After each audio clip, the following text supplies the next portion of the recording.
नमो हरिहन्ताणम्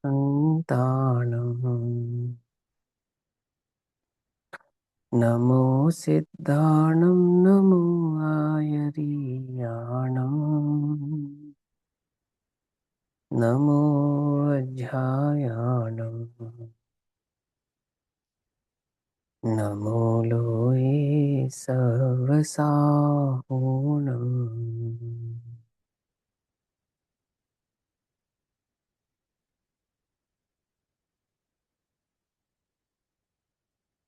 मङ्गलं भगवान् वीरो मङ्गलं गौतमो मङ्गलं कुन्दकुन्दार्त्यो जैनधर्मोऽस्तु मङ्गलम् सर्वमङ्गल्यमाङ्गल्यम् सर्वकल्याणिकारकम् प्रधानां सर्वधर्माणां जैनं जयतु शासनम् सर्वव्यापीकचिद्रूप स्वरूपाय परात्मने स्वोपलब्धिप्रसिद्धाय ज्ञानानन्दात्मने नमः।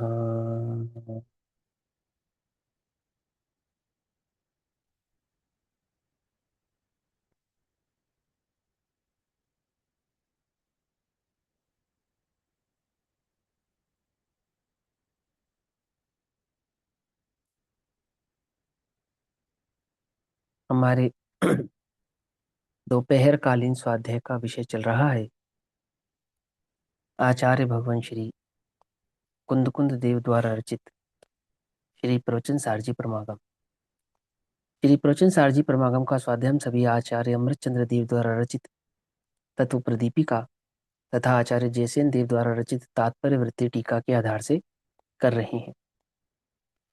भाव चल रहा है ज्ञेय तत्व प्रज्ञापन महाअधिकार के अंतर्गत ज्ञान ज्ञेय विभाग अधिकार, जिसमें जीव को तत्व ज्ञान के आधार से भेद ज्ञान की शिक्षा दी जा रही है।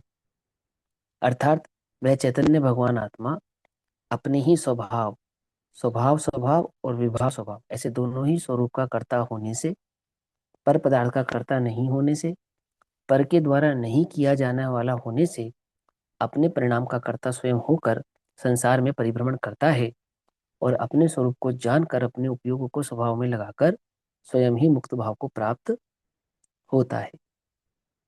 तो यहाँ 490 नंबर पेज पर 188 नंबर की जो गाथा है, 188 नंबर की गाथा, यहाँ ये समझाते हैं कि अकेला ही आत्मा बंध है। ये आत्मा अकेला ही बंध का कारक है, ये बात पहले भी समझाई है। और यहाँ पे भी उसी बात को और विशेष भाव से कहते हैं। तो जो पहले कहा है और जो अब कहेंगे, इसमें क्या विशेषता है? एक ये साधारण प्रश्न हो सकता है कि पहले भी आपने बताया था कि आत्मा अपने परिणाम का कर्ता स्वयं होने से अकेला ही बंध का कारक है, 165 नंबर की गाथा के आसपास।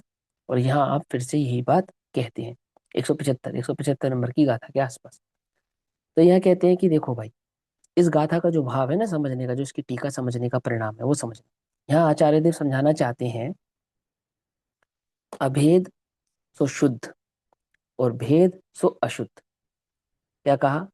अभेद सो शुद्ध और भेद सो अशुद्ध।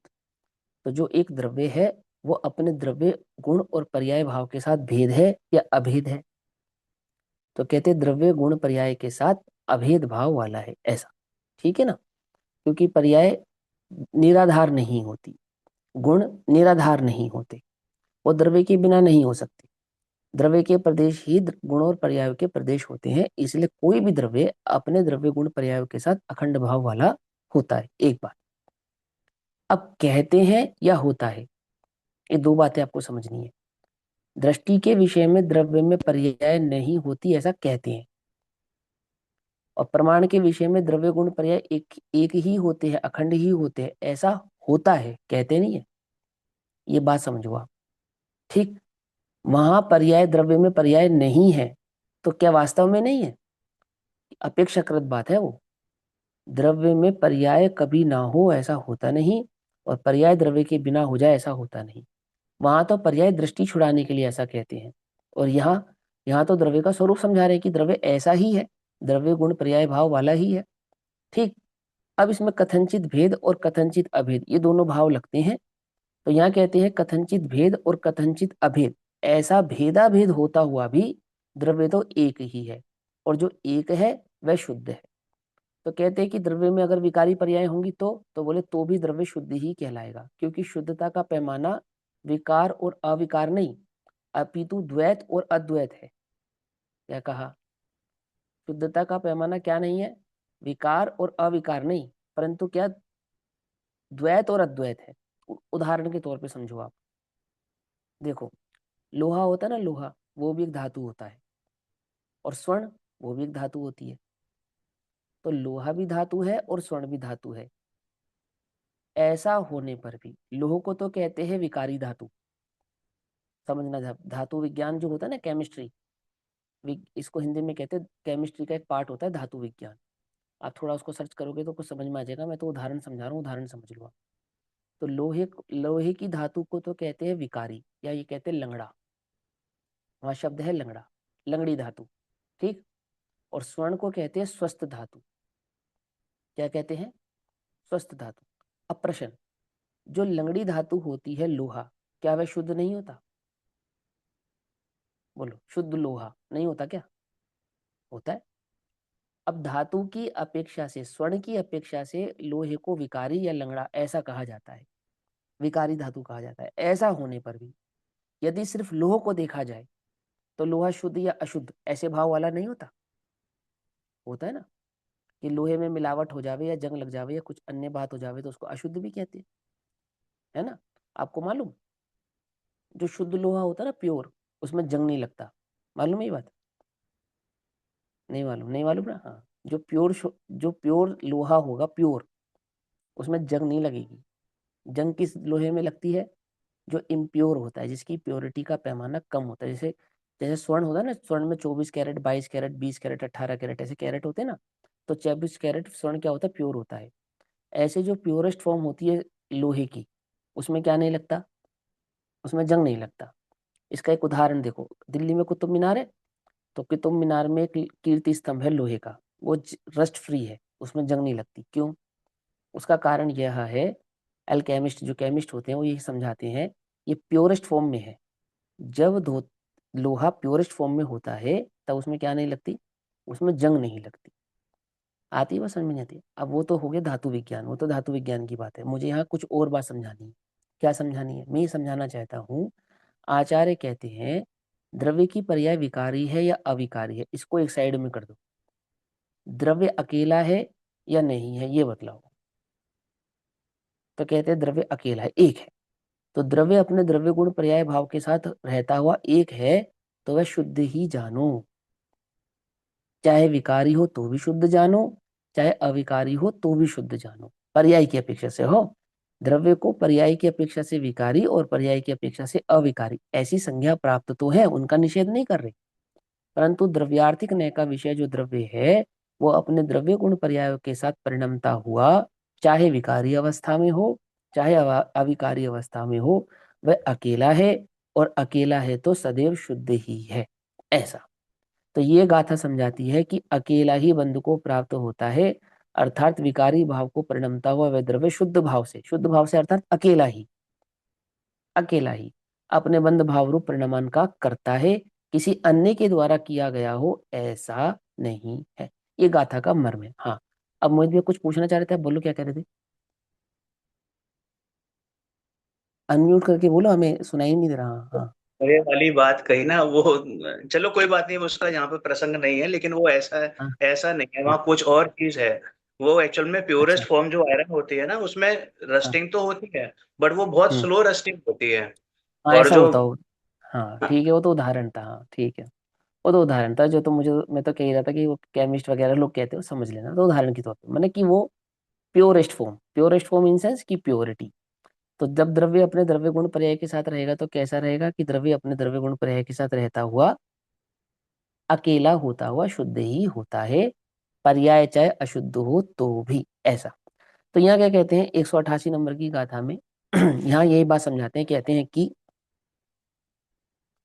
सप दे सो अप्पा, कसाई दो मोह राग दो से हिम, कम्मरे ही मिल सिलिट्ठो, बंधोती परु विदो समय, मोह राग रुष रूप कषायो, के रंग में जब जीव रंगे, कर्म रजो से लिप्त हुए, उस आत्मा को ही बंद कहें। अब यहाँ कहते हैं कि मोह राग द्वेष रूप परिणमित होता हुआ वह जीव जब कषाय भाव से परिणमित होता है, तब द्रव्य कर्मों का जो एक क्षेत्रवगाह संबंध होता है, उसे आत्मा का बंध कहा जाता है। अब ये बात को हमें समझाते ही आ रहे हैं डिटेल में, लेकिन ये रिपीटेशन कहने करने का तात्पर्य समझ रहे हैं ना आप?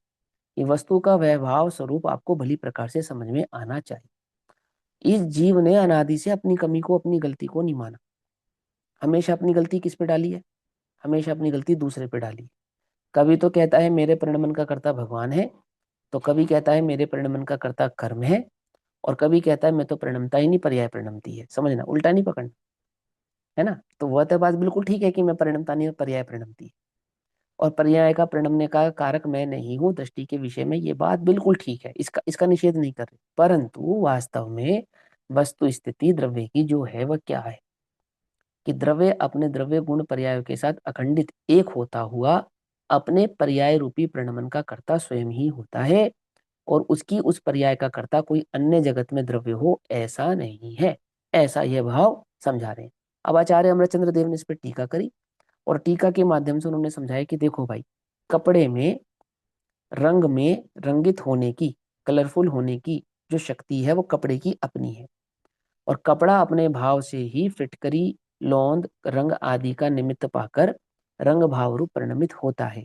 कोई लौंद फिटकरी आदि ही रंगित करती हो तो वह जगत में किसी को भी रंग सकती है, लेकिन वो ऐसा तो नहीं होता किसी को भी रंग देवे। अपितु रंगने की शक्ति, जो रंगने का स्वभाव है, रंगित होने का, परिणमन होने की जो ताकत है, वो कपड़े की अपनी निजी है, और इसीलिए कपड़ा फिटकरी, लौंद आदि का निमित्त पाकर वह रंग भाव रूप परिणमित हो जाता है। एक उदाहरण है, एक दिश उदाहरण है ना। अब उदाहरण में तर्क नहीं लगाना है, तो उदाहरण के तौर पे समझाया, ठीक है ना? क्योंकि कोई कहे कि वो रंग के बिना तो कपड़ा नहीं रंगेगा ना, तो यहाँ पे भी कह रहे कि पर भाव के बिना जीव रागी द्वेषी नहीं होगा। जब तक उपयोग प्रभाव में नहीं लेकर जाएगा तब तक रागी द्वेषी नहीं हो सकता, तीन काल में नहीं हो सकता। समझे नहीं समझे? पर के कारण नहीं होगा, लेकिन उपयोग पर में ले जाने वाला कौन है कि पर द्रव्य के कारण उपयोग पर में नहीं जाता, अपितु जीव अपने उपयोग को पर में लेकर जाता है। देखो, रास्ते में तमाशा दिखाने वाले होते हैं ना, खेल दिखाने वाले, ऐसा खेल दिखाने वाले लोग बैठे थे, खेल दिखा रहे थे। तो कुछ बच्चे स्कूल जाने के लिए घर से निकले इकट्ठे होके, तो कुछ तो सीधा स्कूल पहुंच गए, और कुछ वो तमाशा देखने लगे। समझे? तो जो तमाशा देखने लगे उनको किसने रोका है? कि तमाशा दिखाने वाले ने रोका। तो जो बच्चे स्कूल पहुंच गए उनको क्यों नहीं रोका? समझो? तो जो शैतान है स्वभाव से, जिसका उपयोग भटका है स्वभाव से, वो तमाशे वाले का निमित्त पाके रुकता है, और जिसका स्वभाव नहीं है, जिसका स्वभाव सीधा है, सरल है ना, जो अपने कार्य को करने के लिए उत्सुक है, वह नहीं रुकता है। समझ में बात नहीं समझी? ऐसे ही लोक में जीव को राग द्वेष कौन कराता है? कौन कहता है तुम्हें रागी द्वेषी किसने बनाया? कि हम तो, आप तो महंत बना रहना चाहता है? कि भाई ऐसा नहीं, वो तो आप हो ना। वो आमुक वस्तु मुझे बहुत अच्छी लगती है, राग कौन कराता है मुझे? आमुक व्यक्ति कराता है। द्वेष कौन कराता है मुझे? आमुक वस्तु कराती है, आमुक सिचुएशन कराती है, आमुक समझते हो ना, ऐसा वगैरह वगैरह। तो ऐसा नहीं है कि वस्तु तुम्हें राग कराती है, वस्तु तुम्हें द्वेष कराती है, अथवा कर्म का उदय तुम्हें राग और द्वेष कराता है, ऐसा नहीं है। तो कैसा है? तू स्वयं अपने स्वभाव से विच्युत होकर, छूट कर, च्युत होकर उस पर भाव में जाता है, और रंग आदि भाव रूप, ये राग आदि भाव रूप परिणमित होता है। ऐसे ही कपड़ा अपनी योग्यता से लौंद मिट्टी आदि का संयोग पाकर उस रंग भाव से परिणमित होता है। ये उदाहरण समझाते हैं यहाँ पर, ठीक। अब मैं उदाहरण को ज्यादा डिटेल नहीं करूंगा, हमें आचार्य जयसेन देव की टीका पढ़नी है। मैं टीका को एक बार पढ़ देता हूँ, आपको सरलता से समझ में आ जाएगी। देखो, यहाँ कहते हैं जैसे जगत में वस्त्र प्रदेशवान होने से। अब हमें प्रदेशवान होने से कहने की तात्पर्य यह, ये नहीं समझना, वो परमाणु और प्रदेश की कोई विशेषता नहीं है। प्रदेशवान होने से माने असंख्यात प्रदेशी जैसे भगवान आत्मा है, और प्रत्येक प्रदेश के साथ कर्माशय होता है। समझ में बात? तो उसको कहते हैं प्रवेश पाना। पकड़ में बात? प्रदेशों के कारण प्रवेश पाना ऐसा कहा जाता है। असंख्यात प्रदेशी है ना, जैसे मान के चलो कोई वस्तु एक प्रदेशी है, तो उसमें प्रवेश कैसे पाएगा कर्म? तो उसमें तो हम ऐसा समझेंगे कि उसके ऊपर ऊपर आया, प्रवेश पाने वाली बात नहीं आई। लेकिन आत्मा के असंख्यात प्रदेश हैं, तो इसलिए वहां पे प्रवेश की बात चलती है। बात समझ में आई नहीं? जैसे एक प्रदेश है, तो दूसरा प्रदेश पहले प्रदेश के पीछे मानो, एक दाएं मानो, एक बाएं मानो, एक आगे मानो, एक पीछे मानो, ऐसा 3 डायमेंशन है ना। तो एक प्रदेश आगे, एक प्रदेश पीछे, एक प्रदेश दाएं, एक प्रदेश बाएं। तो कर्मों का आश्रम कहाँ कहाँ होगा? प्रत्येक प्रदेश पर होगा ना। ऐसा तो नहीं, जब कपड़ा रंगा जाएगा, तो ऐसा नहीं ऊपर ऊपर से रंग जाएगा, उसका प्रत्येक रेशा रंगमय हो जाएगा। कपड़े के भीतर का रेशा होगा ना, वो भी रंगमय हो जाएगा। बात समझ में आती है? जब हम उसको रंगीन करेंगे, तो ऐसा नहीं कि कपड़ा ऊपर ऊपर से तो रंग गया और अंदर अंदर नहीं रंगा, ऐसा होगा क्या? ऐसा तो नहीं होगा। उसका प्रत्येक प्रदेश रंगेगा। मतलब क्या? कि वो जो जिन ताने बानों से बना है ना, उसका प्रत्येक रेशा, एक धागा, एक धागे में भी कई रेशे होते हैं, कई रेशों से मिलकर एक धागा बनता है ना। फिर ऐसे कई धागों से मिलकर क्या बनता है? कपड़ा बनता है। तो कपड़े का प्रत्येक रेशा अर्थात प्रदेशवान, पकड़ में ही बात? पकड़ में आ गई बात? नहीं पकड़ में आई? एक धागा कैसे बनता है? कि एक धागा कई रेशों से बनता है, फिर ऐसे कई धागों से कपड़ा बनता है, ऐसे ही बनता है ना कपड़ा। तो कपड़ा प्रदेशवान मतलब क्या हुआ? कि प्रत्येक रेशा रंगायमान होगा उसका। ऊपर ऊपर का कपड़ा रंग जाए और भीतर का कपड़ा ना रंगे, ऐसा नहीं होगा। जब वो कपड़े को रंग के लोंद और फिटकरी के संयोग से रंगा जाएगा, तो उस कपड़े का प्रत्येक रेशा रंगित हो जाएगा। ऐसे आत्मा का प्रत्येक प्रदेश क्या होता है? वो कपड़ा भी एक तरीके से घन रूप में ही हो गया ना वैसे तो, अगर हम हाँ, ऐसा बारीकी कह से सकते हैं। देखा जाए तो हाँ है। हाँ, नहीं, बिल्कुल कह मैं सकते हैं। अपने क्लैरिटी के लिए मैंने कहा वो कपड़ा भी हाँ तो हाँ घन रूप में ही है ना वैसे हाँ मतलब। हाँ, घन ही है, घन ही है। ठीक है ना, घबराने वाली बात नहीं, घन ही है। ठीक है, जगत की प्रत्येक वस्तु घन है। पानी भी घन है, घबराओ नहीं। हवा भी घन है, ठीक है ना। लेकिन वो घन के स्वरूप को हम समझते नहीं है, मोटा मोटा समझते हैं, लोह घन आदि आदि पिंड को घन समझते हैं। तो इसलिए वहां बारीकी से समझते नहीं। अगर विज्ञान की दृष्टि से भी कहें, तो जगत की कोई वस्तु ऐसी नहीं है जिसमें घनत्व ना हो। प्रत्येक वस्तु घन स्वभाव वाली ही होती है। रुई रुई होती है ना, रुई कॉटन, उसमें भी घनत्व होता है। ठीक, प्रत्येक वस्तु में होता है ना। तो देखो अब यहाँ क्या समझाते हैं? यहाँ समझाते हैं जैसे जगत में वस्त्र प्रदेशवान होने से। अब ये प्रदेशवान होने से वाली बात आपको समझ में आ गई, कि वो प्रत्येक रेशा उसका रंगीत हुआ, इसके अपेक्षा से कह रहे हैं। ऐसे आत्मा का प्रत्येक प्रदेश कैसा होगा? कर्मों से अनुरंजित, ऐसा कहा जाएगा, बांधा गया, ऐसा कहा जाएगा। ठीक है ना। वास्तव में तो होगा क्या? कि जो परिणाम होगा, जैसे राग हुआ, तो कहाँ राग हुआ? राग कहाँ हुआ? प्रत्येक प्रदेश में। ऐसा आई समझ में? नहीं समझ में आई? द्वेष हुआ तो कहाँ हुआ? कि प्रत्येक द्वेष में, प्रत्येक प्रदेश में। तो ऐसे हृदय में राग द्वेष है, या यहाँ माथे में राग द्वेष है, ऐसा नहीं। अपितु पर संपूर्ण आत्मा रागमय, संपूर्ण आत्मा द्वेषमय, और ऐसा ही संपूर्ण आत्मा वीत रागमय, ऐसे भाव से परिणमित होता है। जैसे वह कपड़ा उस रंग में संपूर्ण भाव से रंगित होता है, ऐसा। ठीक। तो क्या कहते हैं? प्रदेशवान होने से लोध फिटकरी आदि से काशायित, काशायित माने रंगा जाने वाला या कसैला होता है, जिससे वह मंजी ठादी के रंग से संबंध होता हुआ अकेला ही रंगा हुआ देखा जाता है। अकेला ही रंगा हुआ देखा जाता है, अर्थात वह कपड़ा ही रंगा है ऐसा देखा जाता है। अब ये कहता है वह मंजी ठादी के रंग से संबंध होता हुआ। ये मंजी ठादी क्या होती है? मंजी ठादी क्या होती है नहीं मालूम? देखो सुनो, जैसे कपड़ा रंगते हैं ना, तो कपड़ा रंगने के उपकरण भी होते हैं। जैसे लकड़ी, ऐसे लकड़ी होती है कपड़े को उसमें घुमाने के लिए, ऐसे ऐसे एक लकड़ी रहती है। एक बर्तन रहता है ना। और बर्तन में पानी रहता है, पानी में रंग मिलाया होता है, ऐसे ऐसे कई सारी चीजें रहती हैं। जैसे जैसे घड़ा बनाने के लिए क्या क्या चाहिए? चाक चाहिए, मिट्टी चाहिए, रस्सी चाहिए, कपड़ा चाहिए, ऐसे ये सारी चीजें हो गई ना।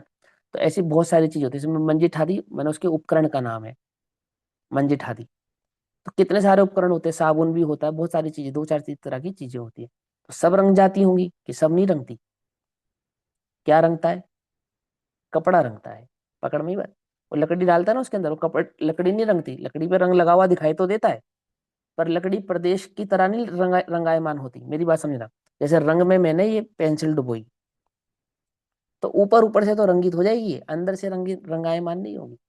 लेकिन वो कपड़ा कैसा रंगेगा, कपड़ा प्रत्येक प्रदेश के साथ रंगेगा। पकड़ में ही बात नहीं, पकड़ में क्या कहा। वो जो लकड़ी उसके हाथ में होती है ना घुमाने की, वो लकड़ी में रंग लगता है, लेकिन कहाँ लगता है, ऊपर ऊपर। और जब कपड़े में रंग लगता है तो कहाँ लगता है, प्रत्येक प्रदेश में। पकड़ में ही बात है ना। तो क्या कहते हैं, जिससे वह मंजीठ आदि के रंग से संबंध होता हुआ अकेला ही रंगा हुआ देखा जाता है। बाकी एक रंगने की कला को भी मंजीठ आदि कहते हैं, और रंगों के संयोग को भी मंजीठ आदि कहते हैं। तो यथा योग्य भाव से समझ लेना। उदाहरण है, एक दिश उदाहरण की अपेक्षा से समझना।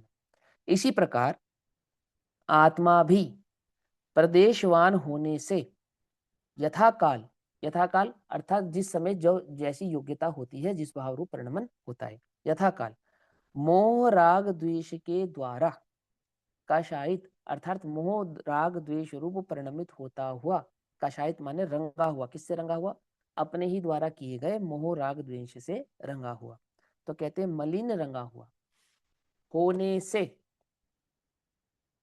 होने से कर्म रज के द्वारा श्लिष्ट होता हुआ। अब कर्म रज के द्वारा श्लिष्ट, यहाँ पे शब्द आया श्लिष्ट, तो रंगा हुआ होने से श्लिष्ट होता हुआ। श्लिष्ट माने एक क्षेत्र अवगाह संबंध भाव रूप होता हुआ, या बंध रूप होता हुआ, या कर्मों से आवृत होता हुआ, ऐसा समझ में बात। श्लिष्ट होता हुआ अकेला ही बंध है, अर्थात अकेला आत्मा ही बंधता है। कर्म आत्मा से बंधते हो या आत्मा कर्मों से बंधता हो, ऐसा नहीं है। पकड़ में ही बात नहीं, पकड़ में क्या कहा है ना, अकेला ही बंध को प्राप्त होता है। अब आगे क्या कहते हैं, ऐसा देखना चाहिए। ऐसा देखना चाहिए अर्थात ऐसा मानना चाहिए। ऐसा ब्रैकेट में लिखा कि वो राग द्वेष रूप परिणमित होता हुआ कर्म के आवरण से संलिष्ट तो होता है, ऐसा श्लिष्ट तो होता है, लेकिन श्लिष्ट होता हुआ भी कैसा मानना चाहिए कि कोई आत्मा कर्मों से बंध गया हो, ऐसा नहीं मानना चाहिए, अपितु अकेला आत्मा ही बंधा है, ऐसा मानना चाहिए। पकड़ में ही बात। क्योंकि ऐसा क्यों मानना चाहिए, तो कहते हैं आचार्य अमरचंद्र देव, ध्यान से समझना, निश्चय का विषय शुद्ध द्रव्य है। क्या कहते हैं, क्योंकि निश्चय से द्रव्य का द्रव्य गुण पर्याय भाव अकेला होने पर, एक होने पर, एकत्व भाव वाला होने पर, निश्चय से जो द्रव्य है वो शुद्ध द्रव्यार्थिक नय का विषय है। द्रव्य अपनी पर्यायों के साथ शुद्ध है, अर्थात वे पर्यायों में शुद्धपना है या अशुद्धपना है उसका नियम नहीं, अपितु द्रव्य अकेला है अर्थात वह शुद्ध है। ये कि द्रव्य का अकेले का परिणमन क्या कहलाएगा, वह शुद्ध भाव ही कहलाएगा, ऐसा कहते हैं, क्योंकि निश्चय का विषय शुद्ध द्रव्य है। अब बात तो कर रहे हैं मोह राग द्वेष की, जीव के कर्मों के साथ संलिष्ट होने की, अपितु अपने आप ही राग द्वेष भाव रूप परिणमित होने की। लेकिन नियम क्या बताया, नियम क्या बताया, अरे बोलो ना, निश्चय से है। नियम बताया, हाँ शुद्ध। निश्चय से, तो है। निश्चय का विषय शुद्ध द्रव्य है, ऐसा ठीक। अब इसी भाव को आचार्य जयसेन देवाचार्य 201 नंबर की टीका में कहते हैं। तो 188 नंबर तत्व प्रदीपिका जी की जो गाथा है, इस पे जब आचार्य जयसेन देव टीका करते हैं तो वह हो जाती है तात्पर्य वृत्ति में गाथा 201। यहाँ क्या कहते हैं 201 नंबर में, 491 नंबर का पेज। अब ये हेडिंग देखो आचार्य जयसेन देव की बहुत ध्यान से। जो आचार्य अमरचंद्र देव की टीका तो पहले लिखी हुई है, और आचार्य जयसेन देव ने टीका बाद में लिखी है, लगभग 500 वर्ष बाद, है ना। तो एक प्रश्न उठेगा, सीधा सीधा सा प्रश्न उठेगा। क्या प्रश्न उठेगा, क्योंकि निश्चय का विषय शुद्ध द्रव्य है ऐसा लिख रहे हैं आप, और बात क्या कर रहे हैं, बात कर रहे हैं मोहराग द्वेष की, जीव के मोहराग द्वेष रूप परिणाम की, है ना। और ये बतला रहे हैं कि कर्मों के साथ संश्लिष्ट होता है, लेकिन मोहराग द्वेष रूप अपरिणमित होता है। और उसको आपने क्या बोला, निश्चय का विषय शुद्ध द्रव्य है। तो ये निश्चय का विषय शुद्ध द्रव्य, ये हमें समझ में ही नहीं आया, ऐसा एक प्रश्न उठा। इस पर आचार्य अमृतचंद्र देव की टीका पर, ठीक। तब आचार्य जयसेन देव ने इस पर टीका करते हुए समाधान के रूप में पहली लाइन लिखी, क्या लिखी, उत्थानी का, कि सुनो भाई, अब अभेद नय से बंध के कारणभूत, अभेद नय से बंध का कारणभूत माने क्या, बंध का कारण भी बता रहे हैं और अभेदनय भी बता रहे हैं। अभेदनय का अर्थ क्या होता है? अभेदनय का अर्थ होता है शुद्ध नय, और शुद्ध नय को लोक में निश्चय नय भी कहते हैं। पकड़ में बात, नयों की परिभाषा में अभेद कहना, शुद्ध कहना और निश्चय कहना ये एक अर्थवाची भी होते हैं, भी समझना। क्योंकि जब द्रव्यार्थिक ने, पर्यायार्थिक ने और अध्यात्म के ने ऐसा भेद करेंगे तब इनके अर्थ बदल जाएंगे। ठीक है ना? कब कहाँ बदलेंगे वो आपको घबराने की जरूरत नहीं, सब समझ में आ जाएगा, कुछ भी नहीं है इसमें। ABCD जैसा नियम है ये। जैसे बच्चों को पहले ABCD सिखाते फिर बाद में वोवल सिखा देते हैं, तो बोलते हैं A I O U, ये वोवल्स होते हैं। क्यों होते हैं, किस लिए होते हैं? तो उसमें 50 प्रकार के तर्क समझाते हैं, इसलिए ऐसा होता है, ऐसा ऐसा ऐसा ऐसा होता है। अपने को तो इतना याद रखना है कि ये वोवल्स होते हैं, बात खत्म। समझ में बात नहीं समझ में आई? ऐसी ये बात है।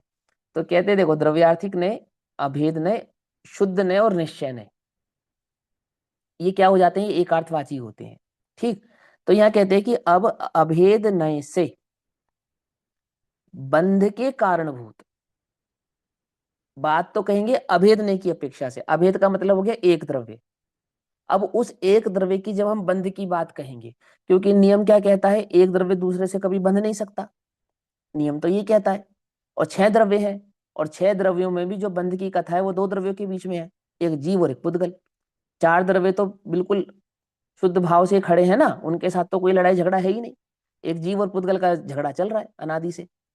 तो यहाँ कहते हैं कि जब ये नियम आपने हमें समझा दिया, देखो जिन लोगों की क्या बात है, मारीच ने 363 मठों की रचना की ना, और वो 363 जो मत रचे गए, उन्हीं का भाव रूप स्वरूप जो षट द्रव्य उनके आधार से आप देखते हो ना, षट मत के आधार से आप देखते हो, जिनको हम षट दर्शन कहते हैं, जो वर्तमान में उपस्थित है, और जिनके भेद प्रतिभेद की जितनी भी शाखाएं आपको जगत में दिखाई देती हैं, ये सब भगवान महावीर स्वामी की कृपा है, समझना ध्यान से है।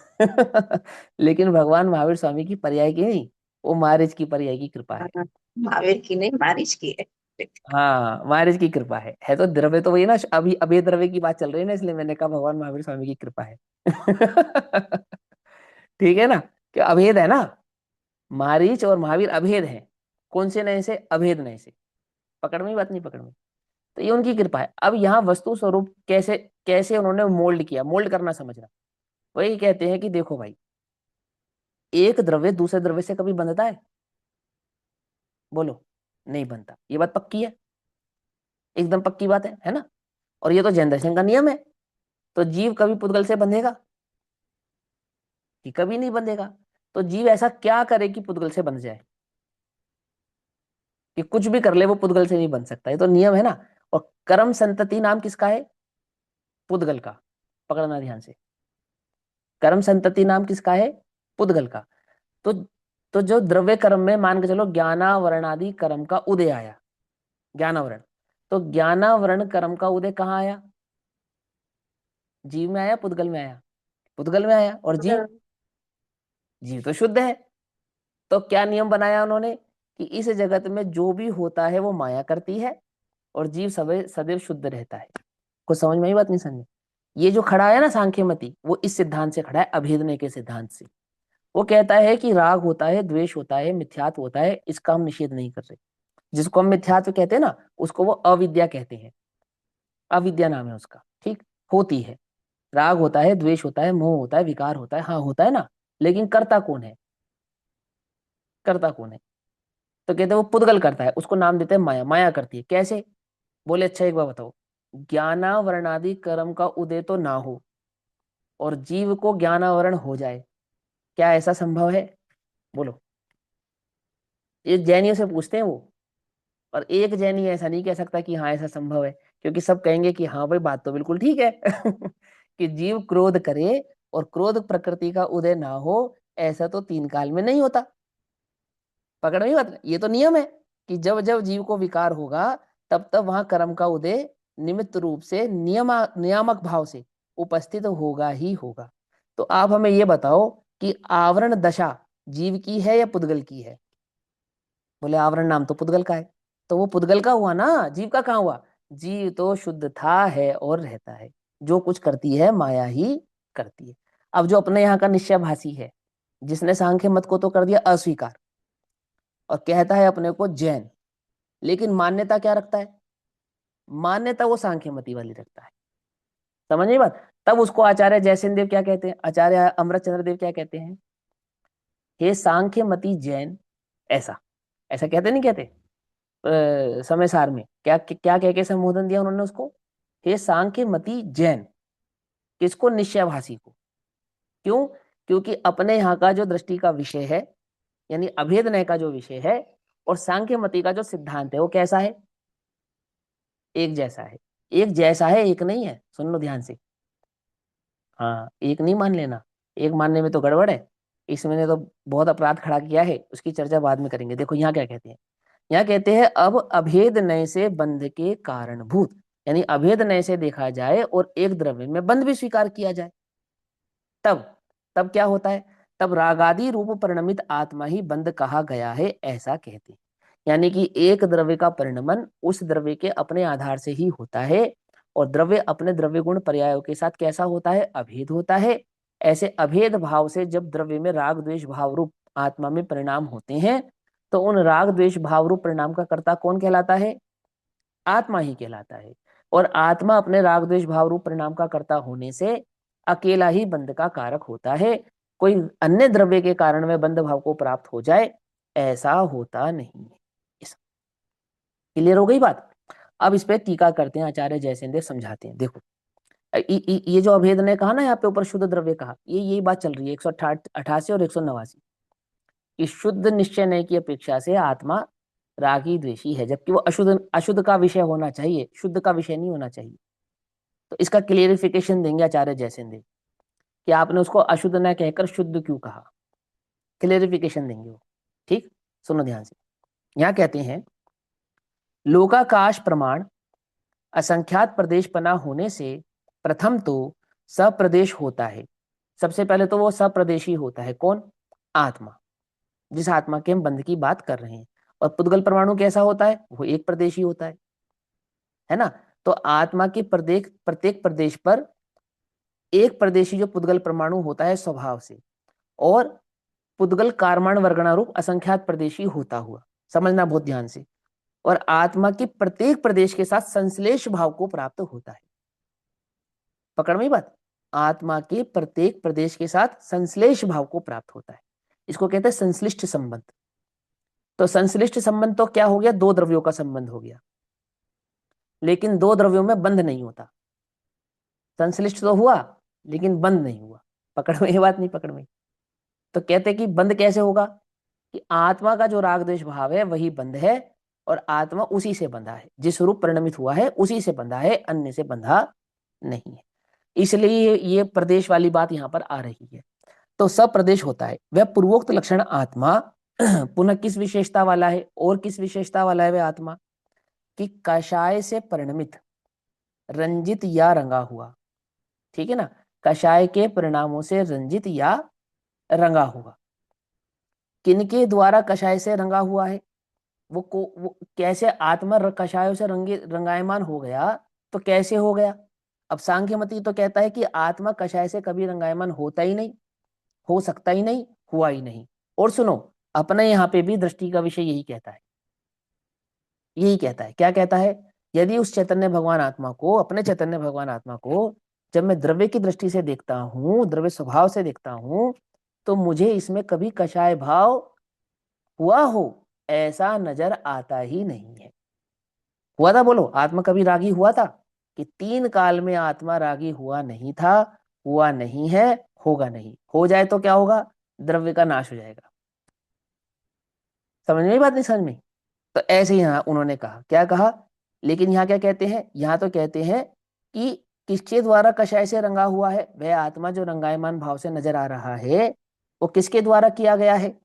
तो उत्तर, उत्तर सुनो ध्यान से, बहुत इंपॉर्टेंट उत्तर है। क्यों, क्योंकि हमारे यहाँ तो अपने को तो ये मान्यता थी कि राग का कर्ता पुद्गल है। समझे ना, अपनी मान्यता तो क्या थी, राग का कर्ता तो पुद्गल है। उत्तर सुनो क्या कहते हैं, और एक बार नहीं, एक बार उन्होंने गलती से कह दिया होगा, लगभग 10-12 गाथाएं यही भाव समझाने के लिए कि आत्मा रागी है, आत्मा द्वेषी है, और आत्मा के द्वारा ही किया गया है, ये बात समझाने। ठीक, देखो, निर्मोह अर्थात मोह रहित, जो निज शुद्धात्म तत्व है, अर्थात आत्मा का जो द्रव्य स्वभाव है। एक द्रव्यार्थी ने एक पर्यायर्थिक ने है ना आत्मा में, तो एक आत्मा का द्रव्य स्वभाव, एक आत्मा का पर्याय स्वभाव, जिसको हम कहते हैं त्रिक प्रत्यय और एक कहते हैं हम ऊर्ध्व प्रत्यय। ऐसे दो प्रत्ययों से समझते हैं ना आत्मभाव को, एक को कहते हैं व्यतिरेक, एक को कहते हैं अन्वय। ठीक है ना, याद करा रहा हूं आपको वोकैबुलरी आपकी थोड़ी सी। तो वो जो अन्वय स्वभाव से हम उस द्रव्य भगवान आत्मा को देखते हैं, द्रव्य स्वभाव से देखते हैं। तो कैसा है कि निर्मोह निज शुद्धात्म तत्व की अनुभूति को रोकने वाले, क्या लिखा है, अनुभूति को रोकने वाले, ऐसे लिखा है ना कि नहीं भैया, भावना लिखा है। तो भावना का अर्थ अनुभूति ही समझना। किसको कहते हैं? आचार्य जयसेन देव जब शब्द इस्तेमाल करें ना, यूज करें भावना, तो आचार्य जयसेन देव की भावना का अर्थ अनुभूति है, ऐसा समझना आप। तो यहाँ कहते हैं निर्मोह निज शुद्धात्म तत्व की भावना या अनुभूति को रोकने वाले, जो मोह राग द्वेष के द्वारा वह कषाय से रंगा हुआ है। अर्थात अपने चैतन्य भगवान आत्मा का अनुभव होने में कौन बाधक है? कि मोह राग द्वेष बाधक है। तो वो मोह राग द्वेष से ही वह चैतन्य भगवान आत्मा रंगा हुआ है। किसके द्वारा रंगा हुआ है? कि मोह राग द्वेष के द्वारा रंगा हुआ है। यानी कषाय नाम मोह राग द्वेष तीनों का है। ये हो गया, कषायों से रंगा है ना। तो कषाय का अर्थ क्या हो गया? कि कषाय नाम मोह का भी है, कषाय नाम राग का भी है, और कषाय नाम द्वेष का भी है। ऐसा पुनः किस रूप है? उत्तर कि कर्म रज द्वारा संश्लिष्ट, अर्थात एक क्षेत्र अवगाह रूप। ठीक है, ब्रैकेट में लिखा ना। तो संश्लिष्ट का अर्थ क्या है? संश्लिष्ट संबंध तो बताया आत्मा और कर्म के बीच में, और मोह राग द्वेष का कर्ता किसको बताया? वो आत्मा स्वयं है। तो आत्मा संश्लिष्ट भाव से बंधा है ऐसा नहीं, अपितु तो अपने मोह राग द्वेष भाव से बंधा है ऐसा, ऐसा समझाएंगे। तो कहते हैं कर्म रज द्वारा संश्लिष्ट अथवा कर्म वर्गणा योग्य जो पुद्गल रूप धूली है, उससे संश्लिष्ट या बद्ध रूप है। ऐसा तो है तो मोह राग द्वेष रूप परिणमित, लेकिन एक क्षेत्र अवगाह संबंध हुआ ना जो कर्मों के साथ, उसको हम बद्ध रूप है ऐसा कहते हैं। अभेद से आत्मा ही बंध है। अभेद से अर्थात यदि हम द्रव्य की अपेक्षा से देखें और एक द्रव्य दूसरे द्रव्य को कभी बांधता नहीं है, उसका कर्ता होता नहीं है, उसके साथ कोई संबंध नहीं है, ऐसे अभेद भाव से, यानी द्रव्य को द्रव्य के भाव से ही देखें, इसमें से निमित्त नैमित्तिक संबंध को बाहर निकाल दें और कर्ता कर्म संबंध से देखें, तो क्या नजर आएगा? कि आत्मा अपने द्वारा किए गए राग द्वेष भाव से स्वयं ही बंध रूप है, ऐसा यहाँ पर निरूपण किया गया है। किसने किया है? आचार्य कुंद देव ने या आचार्य अमृतचंद्र देव ने? है ये, इसका नाम है प्रवचन सार। सर हाँ, प्रवचन सार माने दिव्य ध्वनि सार। ऐसा जिनेन्द्र की दिव्य ध्वनि में आया है। समझ में बात नहीं समझ? ऐसा कहाँ निरूपित किया गया है? बोलते हैं परमागम में निरूपित किया गया है। ठीक है, ये बात कहाँ निरूपित की गई है? परमागम में निरूपित की गई है। परमागम अर्थात भगवान की वाणी में निरूपित हुई है ना। ऐसा यहाँ यह कहा गया है कि जिस प्रकार वस्त्र लोद्र या लोद आदि द्रव्यों द्वारा कषायित या रंजित होता हुआ मंजीट आदि रंग, मंजीट तेज लाल रंग को भी मंजीट कहते हैं, एकदम गाढ़ा लाल रंग होता है ना, उसको भी मंजीट कहते हैं। मंजीट आदि रंग द्रव्य से रंजित रंगा हुआ होता हुआ अभेद नय से रक्त या लाल कहा जाता है। तो कपड़ा जब लाल रंग से रंग जाता है तो कपड़ा क्या बन जाता है? कपड़ा लाल बन जाता है। समझे नहीं? अब पहले उसको कह रहे थे सफेद कपड़ा, फिर उसको क्या कहते हैं? लाल कपड़ा। ऐसा जैसे उन्होंने क्या कहा, याद होगा आपको कि राग रूप परिणमित होता हुआ आत्मा रागी है। ऐसा अशुद्ध भाव रूप परिणमित होता हुआ आत्मा अशुद्ध है, और शुद्ध भाव रूप परिणमित होता हुआ आत्मा शुद्ध है। ऐसा ठीक। आगे उसी प्रकार वस्त्र स्थानीय आत्मा तथा लोद्र आदि द्रव्य स्थानीय मोह राग द्वेष तथा कषाय रूप से रंगा हुआ उस रूप से परिणमित आत्मा मंजिष्ट स्थानीय कर्म पुद्गलों के साथ संश्लिष्ट संबद्ध या बंधा हुआ भेद होने पर भी अभेदोपचार लक्षण रूप। अब समझना ध्यान से, अब इन्होंने आचार्य जयसेन देव ने यहाँ पे एक भेद डाला। ठीक, देखो क्या कहा उन्होंने कि संश्लिष्ट संबंध या बंधा हुआ भेद होने पर भी, कौन सा भेद होने पर भी? कर्मों के साथ आत्मा का भेद होने पर भी। एक दो तरह के भेद होते, समझना ध्यान से। एक तो स्वभाव का विभाव से भेद, और एक द्रव्य का दूसरे द्रव्य से भेद, ऐसे समझो, एक द्रव्य का अपनी पर्यायों के साथ भेद और एक द्रव्य का दूसरे द्रव्य के साथ भेद।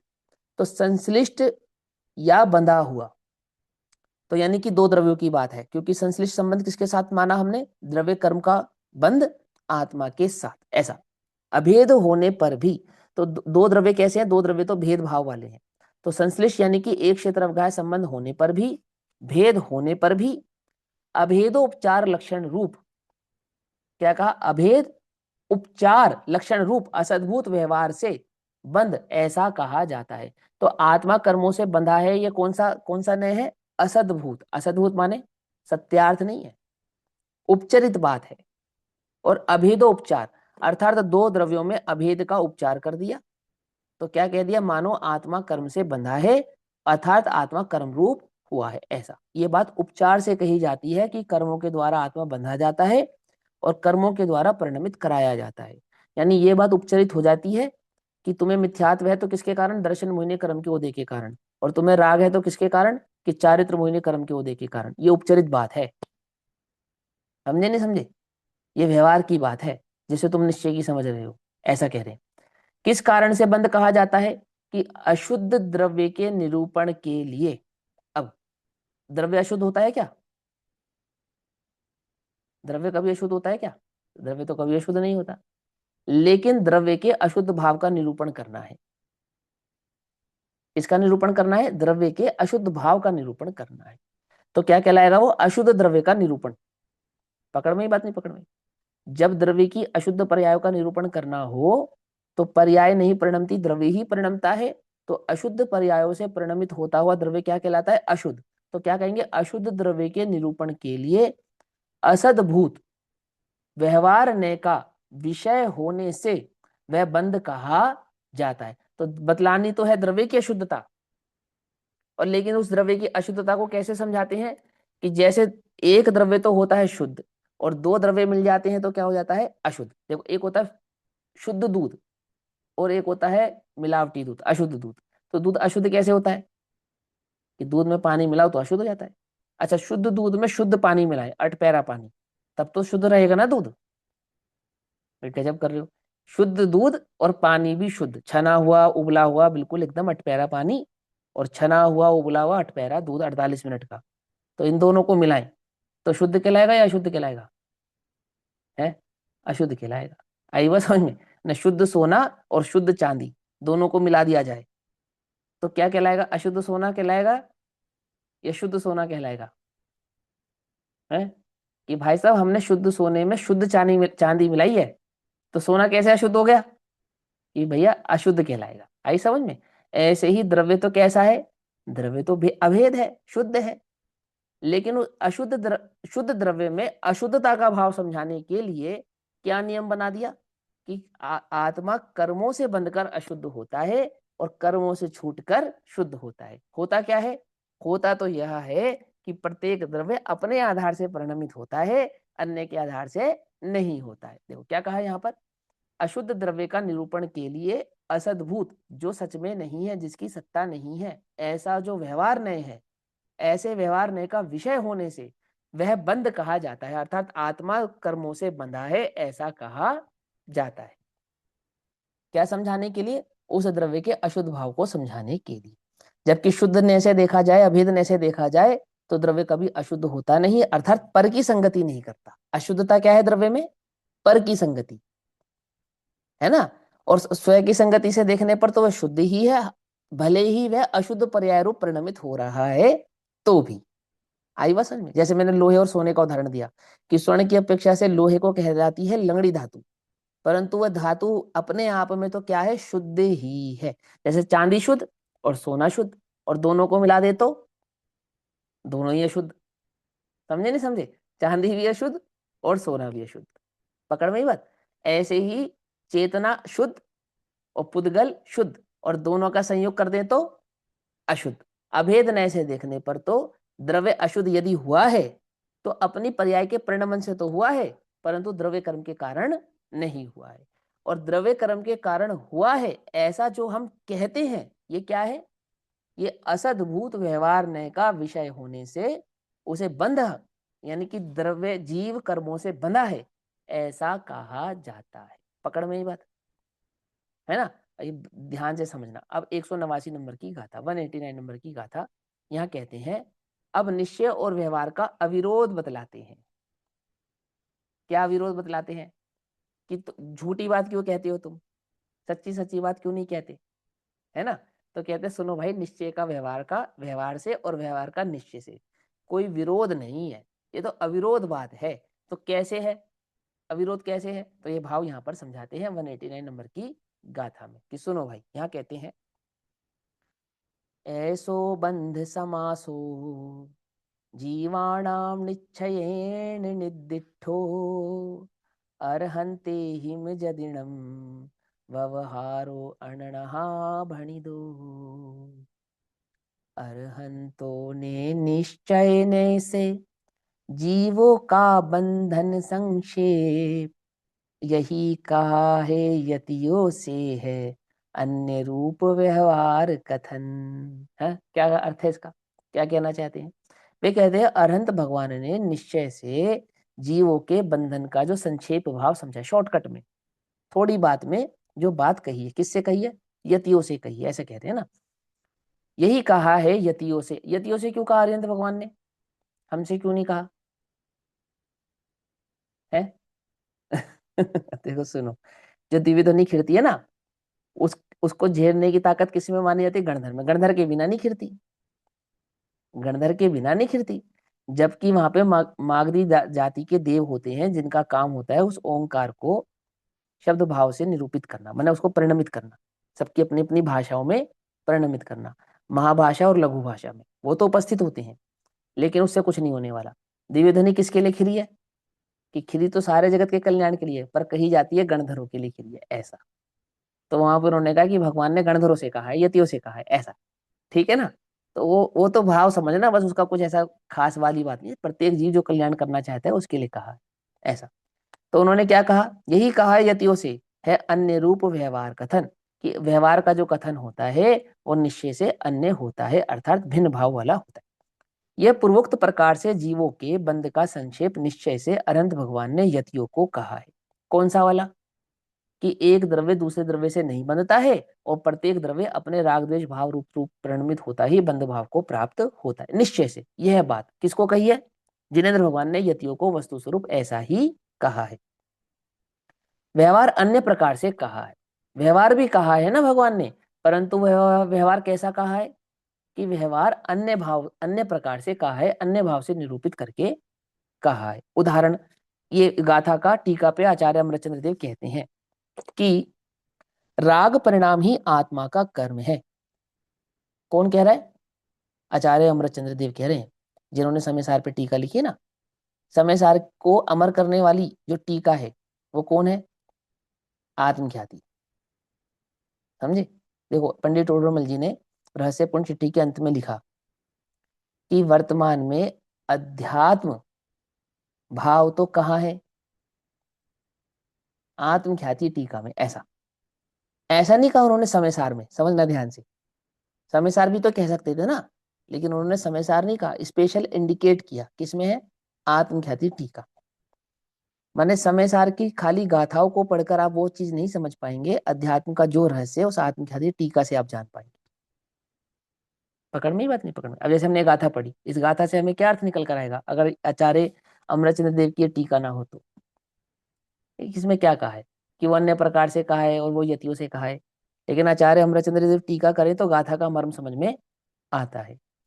तो ऐसे वो अध्यात्म वेत्ता आचार्य अमरचंद्र देव, जो समय सार में स्वयं कहेंगे कि आत्मा राग का कर्ता नहीं है, अशुद्ध भाव का कर्ता नहीं है, आत्मा तो सदैव शुद्ध था, है और रहेगा, वो आचार्य अमरचंद्र देव प्रवचन सार में कहते हैं कि क्या कहते हैं? वे कहते हैं राग परिणाम ही आत्मा का कर्म है।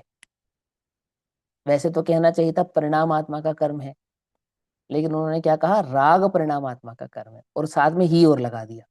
हिंदी में लगा दिया या संस्कृत में भी लगा है? क्या समझे? तो ही कहने से स्वभाव नहीं समझा रहे हैं, ही कहने से एक अकेला आत्मा ने ही उसे किया है, यह समझा रहे हैं। किसी के साथ मिलकर किया है ऐसा नहीं समझा रहे हैं। जब ऐसा कहा ना राग परिणाम ही आत्मा का कर्म है, ऐसा ही शब्द लगा रहे हैं। और जबकि जैन दर्शन में तो ही भी का बहुत ध्यान रखा जाता है ना, क्योंकि सियादवाद का दर्शन है।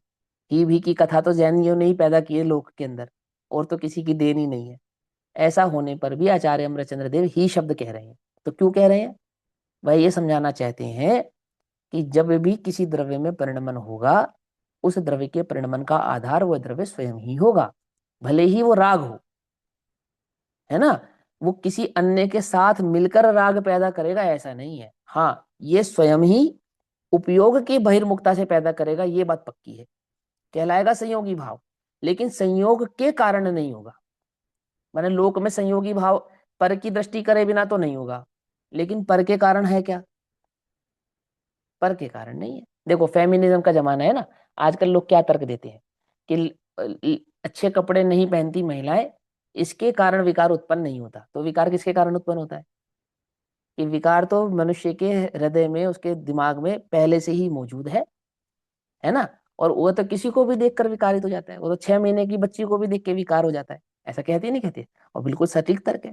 तो इसलिए आप हमारे वस्त्रों को दोष मत दो, है ना। कितनी सही बात है उसकी, चाहे हम पहने चाहे नहीं पहने उसका क्या दोष है? दोष तो उसके हृदय का है, उसके दिमाग का है। ऐसा तर्क देते नहीं देते? और तर्क बिल्कुल जेन्युइन है, वो गलत नहीं है, गलत नहीं है। लेकिन वो सियादवाद की दृष्टि नहीं मालूम ना, इसलिए वो थोड़ा सा अटपटा लगता है। देखो ऐसे उन्होंने कहा कि राग परिणाम हुआ, बोले हाँ। और वह कर्म किसका है? आत्मा का ही है, किसी के अन्य ने करा दिया ऐसा नहीं है कि कर्म पुद्गल आया और उसने आत्मा को राग करा दिया, उसके निमित्त से हो, मैंने उसके साथ उसका कर्ता कर्म संबंध हो गया, ऐसा नहीं है।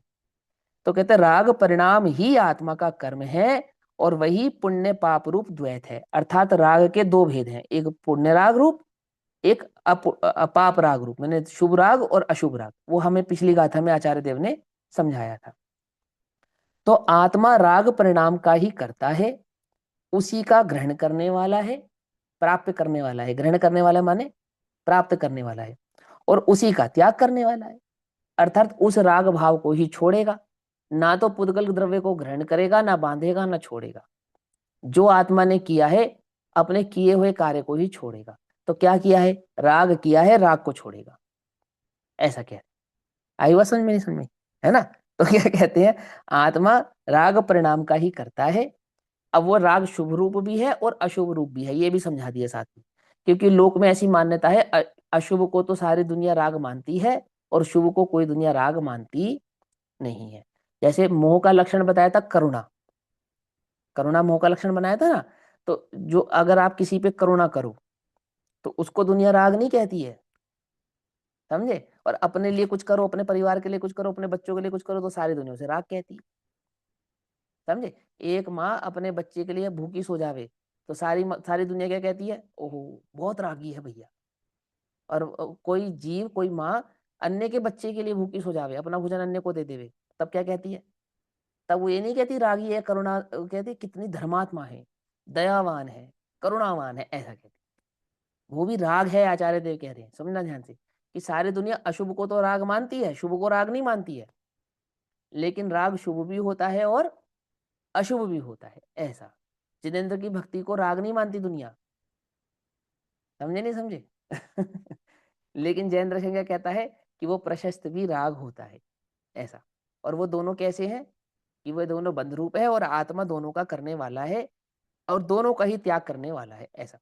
तो उसी का ग्रहण करने वाला है और उसी का त्याग करने वाला है।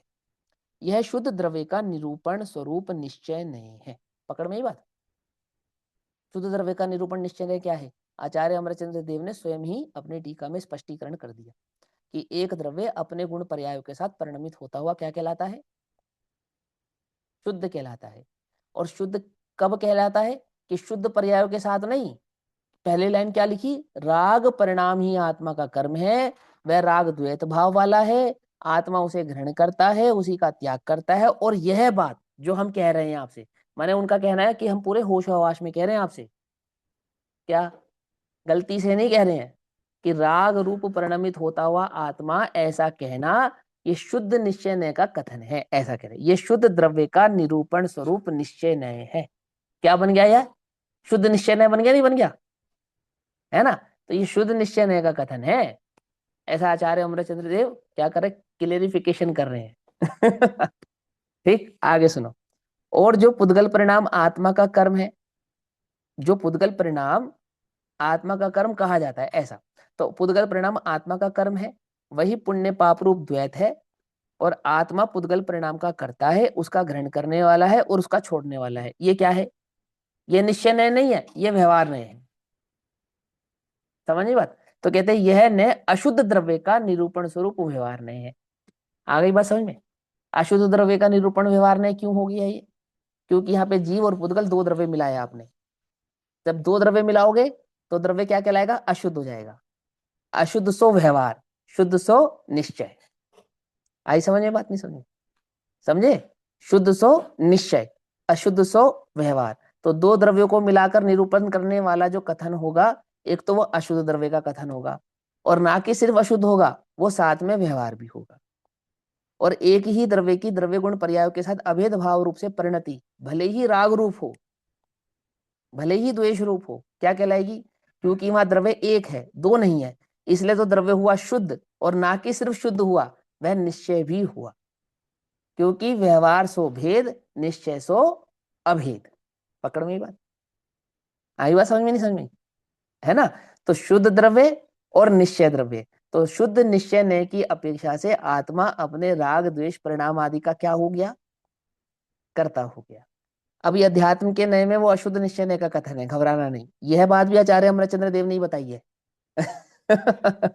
ठीक है ना। लेकिन यहाँ वो क्या कहते हैं कि हम जब द्रव्य में द्वैत अद्वैत की कल्पना करते हैं, मतलब जब द्रव्य को द्रव्य स्वभाव से देखते हैं, तो यह बात तो स्पष्ट ही है कि जब दो द्रव्य मिलेंगे तो क्या बन जाएगा, जब दो द्रव्यों को मिलाकर कहे वो अशुद्ध द्रव्य का कथन होता है, अशुद्ध नय का कथन होता है।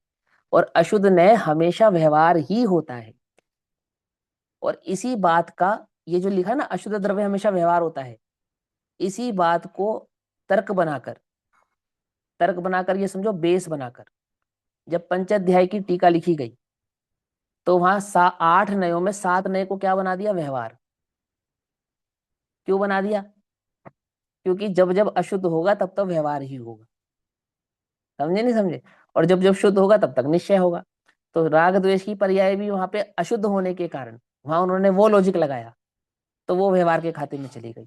अच्छा, और केवल ज्ञान आदि की पर्याय, कि आप द्रव्य और पर्याय का भेद करते ना, द्रव्य पर्याय ऐसा ये भेद है ना, तो बोले ये भी नहीं, इसको भी हटाओ, ये भी व्यवहार। तो द्रव्य क्या, एक अखंड शुद्ध, बस अपरिणामी, वो हो गया शुद्ध निश्चय नय। ये बेस बनाया वहां पे उन्होंने पंचाध्याय के अंदर। ठीक है ना।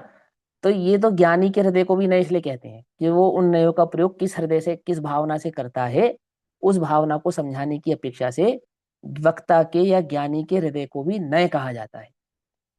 आई समझ में बात में। तो उन्होंने क्या प्रयोग किया यहाँ पर, उन्होंने प्रयोग करके बतलाया कि जब द्रव्य एक होगा तो अपने द्रव्य गुण पर्याय के साथ शुद्ध होगा, और उस द्रव्य में जब दूसरे द्रव्य का आरोप लगाएंगे तब तब वह द्रव्य अशुद्ध कहलाएगा। अब जो जब जब द्रव्य में अशुद्धता का कथन होगा तो वो व्यवहार होगा, क्योंकि दो की बात चल रही है।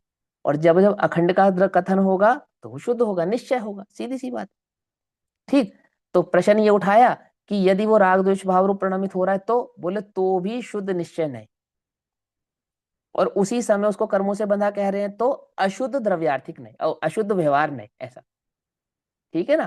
तो ये प्रयोग उन्होंने यहाँ पर करके बतलाया। तो कहते हैं यह नय अशुद्ध द्रव्य का निरूपण स्वरूप व्यवहार नहीं है, और ये दोनों नय हैं क्योंकि ये दोनों हैं, ये दोनों दोनों है माने दोनों है में एक सच्चा है एक झूठा है, ऐसा नहीं। समझो दोनों है का मतलब, समझो दोनों है का मतलब क्या, एक तो है और एक की कल्पना कर ली हमें, ऐसा नहीं। ये दोनों की व्यवस्था है, दोनों की उपस्थिति है, दोनों के आधार से वह वस्तु में परिणमन हुआ है। अर्थात द्रव्य का आत्मा का पुद्गल के साथ संश्लिष्ट संबंध होता है।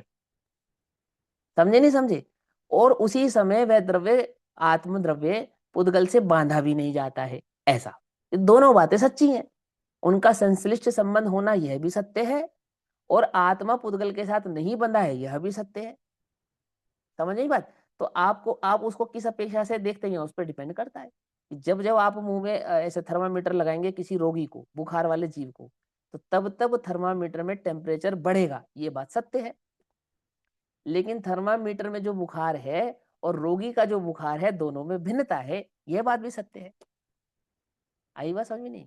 थर्मामीटर की मरकरी आदि की ऐसी योग्यता है जिसके कारण वो उस बुखार को पकड़ के उस भाव रूप परिणमित होता है।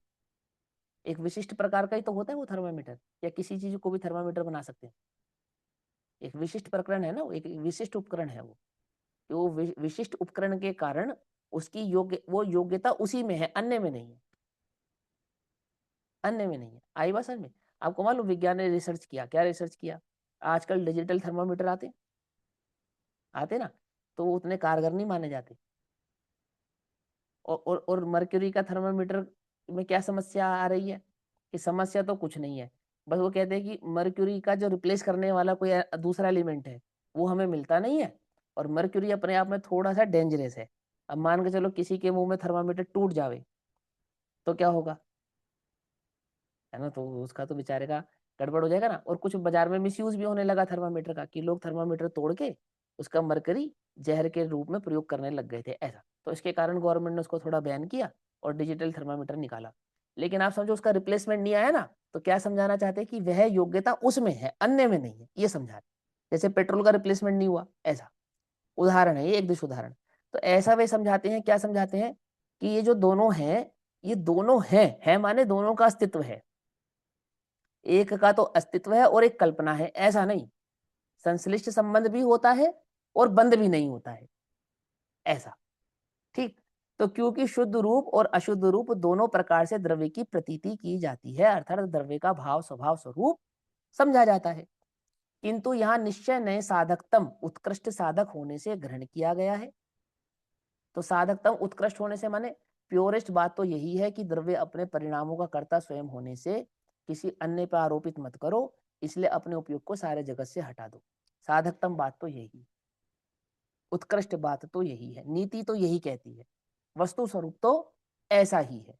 साधकतम ग्रहण करने योग्य, जानने योग्य, समझने योग्य, आश्रय करने योग्य, आदर करने योग्य तो कौन है? वह तो निश्चय नय ही है, साधकतम। साध्य के शुद्ध होने से द्रव्य का शुद्धत्व का द्योतक प्रकाशक होने से निश्चय ने ही साधकतम है। क्या कहते हैं? कि साध्य के शुद्ध होने से, साध्य के शुद्ध होने से अर्थात उसमें द्वैत परिणति ना होने से, पर का मिलावट नहीं होने से, पर भाव से भिन्नत भाव होने के कारण, क्योंकि ये ज्ञान के विभाग अधिकार किसके लिए लिखा गया है? एक द्रव्य दूसरे से भिन्न है, एक द्रव्य दूसरे से भिन्न है। जीव शरीर से भिन्न है, जीव द्रव्य कर्मों से भिन्न है, जीव इस संसार से भिन्न है। ऐसे भिन्न भाव की दशा को समझाने वाला कौन है? वो शुद्ध निश्चय है, इसलिए वो साधकतम है। क्योंकि साध्य के शुद्ध होने से, समझ में बात? एक द्वैत अद्वैत भाव समझाने के कारण, एक भाव समझाने के कारण, एक शुद्ध भाव समझाने के कारण द्रव्य के शुद्धत्व का द्योतक प्रकाशक होने से निश्चय ही साधकतम है। अब यहाँ द्रव्य का शुद्धत्व भाव क्या है? वो त्रिकाली ध्रुव वाला नहीं, अपने ध्रुव गुण पर्याय से अखंडित, ये अपने त्रिकाली द्रव्य गुण पर्याय भाव से अखंडित, ऐसा। वो निश्चय नय में जो त्रिकाली ध्रुव भगवान आत्मा शुद्ध भाव वाला अर्थ नहीं निकालना यहाँ पर, अपने द्रव्य गुण पर्याय से अखंडित होने वाला शुद्ध है, ऐसा निकालना। समय हो गया मुझे मालूम है, देखो अभी बस ये लास्ट लाइन है ना, पूरी कर देते, अधूरा अधूरा रह जाता तो फिर अच्छा नहीं लगता।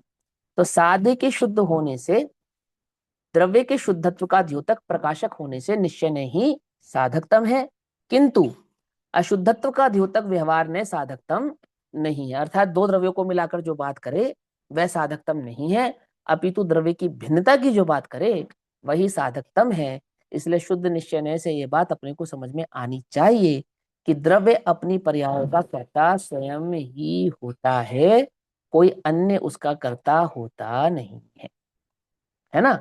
अब आगे बतलाएंगे कि फिर वो विभाव पर्याय का अभाव कैसे हो और स्वभाव पर्याय की प्रकटता कैसे हो, फिर वो नियम समझाएंगे, ठीक है ना? और उसी के आधार से वो पूरा समय सार है, उन्हीं दो तीन गाथाओं के आधार से पूरे समय सार की रचना है। ये जो दो तीन गाथाएं आप आगे पढ़ेंगे, इसकी चर्चा हम कल करेंगे, अभी समय हुआ। तब तक के लिए सभी को जय जिनेन्द्र। ओम नमः सिद्धेभ्यः।